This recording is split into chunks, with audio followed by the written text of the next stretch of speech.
بسم اللہ الرحمن الرحیم. السلام علیکم کلاس 9. امید ہے آپ لوگ خیر خیریت سے ہوں گے. ہم اردو میں اپنا سبق نمبر 3 قومی اتفاق پڑھ رہے ہیں.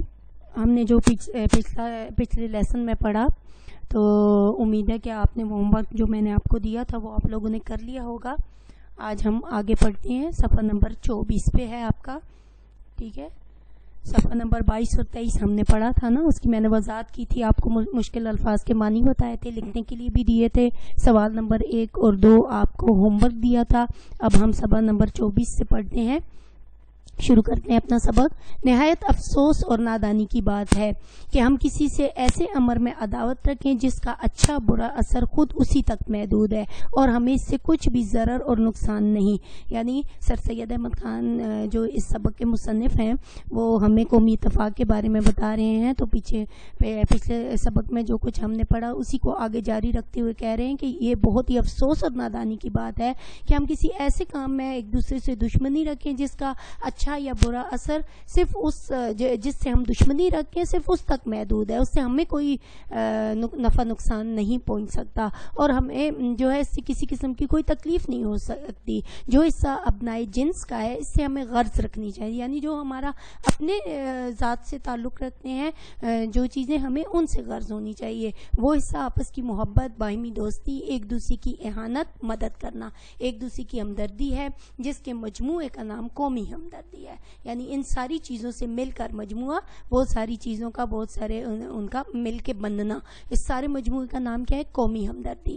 یہی ایک طریقہ ہے جس سے خدا کے حکم کی بھی اطاعت اور آپس میں برادرانہ برتاؤ, قومی اتفاق, قومی ہمدردی قائم ہو سکتی ہے, جو قومی ترقی کے لیے پہلی منظر ہے. یعنی اگر ہم اپنے وطن کو ترقی یافتہ دیکھنا چاہتے ہیں, اپنی قوم کو, تو اس کی پہلی منزل کیا ہے کہ ہمیں سب سے پہلے آپس میں ایک دوسرے کے ساتھ اتفاق رکھنا ہوگا, آپس میں ایک دوسرے کے ساتھ محبت اور دوستی رکھنی ہوگی, ایک دوسرے کی مدد کرنی ہوگی. تب کہیں جا کر ہم ملک و ملت کے لیے جو ہے وہ کارآمد ثابت ہوں گے, مفید ثابت ہوں گے. یہ بات ہمیں بھولنی نہیں چاہیے کہ ان روحانی بھائیوں کے سوا اور بھی ہمارے وطنی بھائی ہیں, گو وہ ہمارے ساتھ اس کلمے میں جس نے ہمیں مختلف قوموں اور مختلف فرقوں کو ایک قوم اور آپس میں روحانی بھائی بنا دیے, وہ شریک نہیں ہے, مگر بہت سے تمدنی امور ہیں جن میں ہم اور وہ مثل بھائیوں کے شریک ہیں. مطلب ایک ملک میں صرف مسلم ہی تو نہیں ہوتے, غیر مسلم بھی ہوتے ہیں جو مختلف کام سر انجام دیتے ہیں, جن کے لیے مختلف قسم کی سیٹس ہوتی ہیں. تو ان کے بارے میں بھی ساتھ میں ہمیں گائیڈ کیا جا رہا ہے کہ وہ بھی ہمارے جو ہیں وہ وطنی بھائی ہیں. ٹھیک ہے. تو ان کے ساتھ بھی ہمدردی کا رشتہ رکھنا کوئی مذائقہ نہیں ہے. اسلام ہمیں اس کی تعلیم دیتا ہے, اس کا ہمیں درس دیتا ہے. ہمسائے کا عدم ہمارے مذہب کا ایک اہم جز ہے, ایک لازمی حصہ ہے. یہی ہمسائیگی وسعت پاتے پاتے یعنی بہت پھیلتے ہم ملکی اور ہم وطنی کی وسعت تک پہنچ گئی ہے. یعنی آپس میں ہم ایک قوم کی طرح, ایک ملک کی طرح ہیں. ان ہم وطن بھائیوں کے بھی دو حصے ہیں, ایک میں ان کا تعلق خدا سے اور ایک میں ابنائے جنس کا. خدا کا حصہ خدا کے لیے چھوڑو اور جو حصہ ان میں ابنائے جنس کا ہے اس سے غرض رکھو. تمام امور انسانیت میں جو تمدن اور معاشرت سے تعلق رکھتے ہیں ایک دوسرے کے مددگار بنو. آپس میں سچی محبت, سچی دوستی اور دوستانہ بردباری رکھو. اتفاق کی خوبیاں لوگوں نے بہت کچھ بیان کی ہیں اور وہ ایسی ظاہر ہیں کہ کوئی شخص اتفاق سے بھی ان کو بھول نہیں سکتا.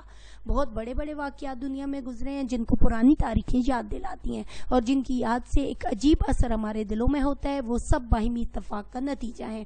ایک ناچیز ریشہ گیا جو نہایت کمزور ہوتا ہے, بالکل باریک ناچیز ریشہ گیا, بہت ہی باریک سا ایک دھاگا جو نہایت کمزور ہوتا ہے, باہمی اتفاق سے ایسا قوی کہتے ہیں مضبوط کو اور زبردست ہو جاتا ہے کہ بڑی قوت کا وہ مقابلہ کرتا ہے. جیسے ہم نے پڑھا تھا نا غزوہ بدر کے بارے میں, اسلامیات کا آپ کا ہے نا, تو دیکھیں صرف 313 مسلمانوں نے کس طرح ایک بڑی فوج کو شکست دی.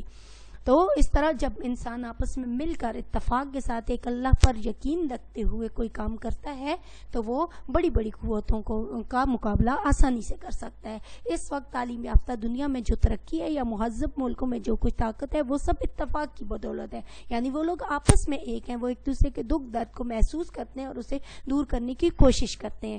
اس زمانے میں ہمارے قومی تنزل کا بڑا سبب یہ ہے کہ ہم قومی اتفاق کو بھول گئے ہیں. یعنی ہماری بدبختی یہ ہے کہ مسلمان آپس میں متحد نہیں رہے, وہ مختلف فرقوں میں پڑ گئے ہیں. کسی کو بجز ذاتی منافت کی قومی بلائی یا قومی منافت کا خیال بھی نہیں آتا. منافت کہتے ہیں منافع کو, نفع کو. اگر کوئی کچھ کرتا بھی ہے تو اس کو پہلے اپنی ذاتی غرض مد نظر ہوتی ہے، یعنی سب سے پہلے وہ یہ سوچتا ہے کہ مجھے اس سے کتنا فائدہ ہوگا، میری ذات کو اس سے کیا فائدہ ہوگا، تب وہ کوئی کام کرتا ہے۔ اور قومی بھلائی کے پردے سے اس کی پردہ پوشی کرنا چاہتا ہے۔ یہی وجہ ہے کہ ہمارے کاموں میں برکت نہیں ہوتی۔ میں یہ نہیں کہتا کہ ہماری قوم میں نیکی کا خیال نہیں ہے، کیسی کیسی عالی شان مسجدیں، کیسی کیسی نفیس خانقاہیں ہیں، ان کی نیکی کی یادگاریں موجود ہیں۔ اب بھی ہر شہر اور ہر قصبے میں دیکھو گے کہ لوگ کس قدر خیرات کرتے ہیں، حج و زیارت میں روپیہ خرچ کرتے ہیں، مسجدیں بنواتے ہیں۔ ایسا کوئی کام جس میں ان کی دانست میں یعنی ان کے خیال میں مذہبی نیکی ہو، دل و جان سے مصروف ہوتے ہیں۔ اس نیت سے یہ کام کیے جاتے ہیں کہ قیامت میں ان کو ان کا بدلہ ملے گا اور روز حشر میں ان کو ثواب ملے گا۔ روز حشر قیامت کا دن جب سب لوگ اکٹھے کیے جائیں گے اور ان کے اعمال کا حساب کتاب ہوگا تو اس میں ان کو اس چیز کا ثواب ملے گا۔ قومی اتفاق کی کوشش اس سے بھی بڑی، یعنی یہ سارے جتنے کام وہ کرتے ہیں، مسجدیں بنواتے ہیں یا اور صدقہ خیرات کرتے ہیں، تو اس سے بھی بڑی نیکی کیا ہے؟ وہ آپس میں متحد ہوں۔ قومی اتفاق اس سے بڑی نیکی ہے۔ جب قوم کا ہر فرد دل و جان سے اس کوشش میں شریک ہوگا تو ہم بھی اپنے ماضی کی شان حاصل کر سکیں گے، یعنی لوگوں کو فخر سے بتا سکیں گے۔ تو اللہ تعالیٰ ہمیں اس کی توفیق بھی دے کہ ہم آپس میں اتفاق کے ساتھ اپنے ملک کی ترقی میں حصہ لیں۔ امید ہے کلاس 9 آپ کو اچھے سے سمجھ آ گئی ہوگی۔ جتنے بھی مشکل الفاظ ہیں وہ میں نے آپ کے لیے دیے ہوئے ہیں، آگے وہ میں آپ کو بتاتی ہوں۔ سب سے پہلے آپ دیکھ لیں آپ کی مشق میں جو پہلا سوال ہے، خالی جگہ پر کریں۔ پچھلے 2 لیسن کی خالی جگہ میں نے خود آپ کو پر کروائی ہیں، اور اب آپ چونکہ بڑی کلاس ہیں تو یہ آپ نوٹ اپنی بک کے اوپر، اپنی کتاب کے اوپر خود ان کو فل اپ کریں گے، کیونکہ ہم نے سبق پڑھا ہے نا، اور اگر آپ نے اس کو اچھے سے سنا ہے اور خوب غور و فکر کر کے سنا ہے تو آپ انہیں آسانی سے فل اپ کریں گے۔ یہ آپ کا ہوم ورک ہے، اور یہ آپ کے لیے الفاظ مانی جتنا بھی ابھی ہم نے 2 پیج پڑھے ان پہ جتنے بھی الفاظ مانی آئے وہ یہ دیے گئے ہیں، ان کو بھی آپ نے اپنی نوٹ بک پہ لکھنا ہے، ٹھیک ہے۔ صراط مستقیم، سیدھا راستہ، فروعی مسائل، ضمنی غیر اہم مسائل، احانت، مدد کرنا، تنزل، زوال، روز حشر، قیامت کا دن، دانست، سوچ، عقل، ابنائے جنس، اپنے جیسے انسان، ایک ہی جنس سے تعلق رکھنے والے، بیں ہمہ، اس کے باوجود، عداوت کہتے ہیں دشمنی کو، ریشہ گیا، گھاس کے تار، بالکل باریک گھاس کے یا کپڑوں کے تار، ٹھیک ہے۔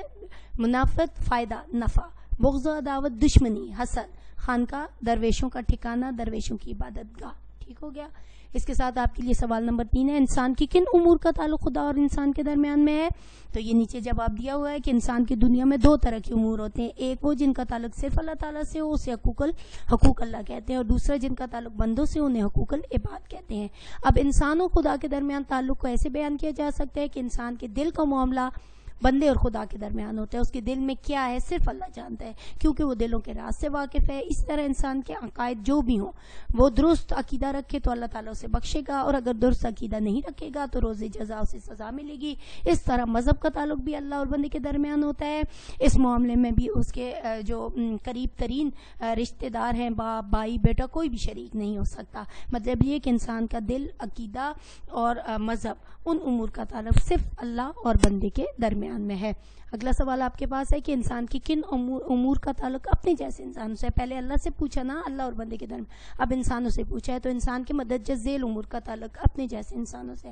پہلے نمبر پر حقوق العباد، تو انسان کے بعض امور ایسے ہیں جن کا تعلق خدا کی بجائے اپنے جیسے انسانوں سے ہوتا ہے، اسے حقوق العباد کہتے ہیں، یعنی بندوں کے ایک دوسرے پر حقوق، یعنی انسان آپس میں مل جل کر رہتے ہیں، ان کے ایک دوسرے کے ساتھ رشتے ناطے ہوتے ہیں، ان رشتوں میں ہمدردی، خلوص، محبت، لین دین میں دیانتداری، فرض شناسی جیسی خوبیاں شامل ہوں، تو اللہ بھی ایسے لوگوں سے محبت کرتا ہے جو اس کے بندوں سے محبت کریں۔ محبت اور اخوت دوسرا، اگر ہم مسلمان ایک دوسرے کو اپنا روحانی بھائی سمجھیں اور ہماری بے اتفاقی اتفاق میں بدل سکتی ہے، اپنے بھائیوں کے ساتھ محبت اور بھائی چارہ کا رویہ ہی ہمیں آپس میں مستحکم بنائے گا، اس سے ہمارا ملک بھی مستحکم ہوگا۔ قومی ہمدردی، اگر ہم ایک قوم کی حیثیت سے ایک دوسرے کی مدد کریں، ایک دوسرے سے دوستی اور تعاون کریں، تو یہ تمام امور ہمدردی کہلائیں گے جو نہایت ضروری ہیں، ٹھیک ہے۔ آپ نے یہ ہوم ورک کرنا ہے، اپنا خیال رکھیے گا۔ وآخر دعوانا ان الحمدللہ رب العالمین۔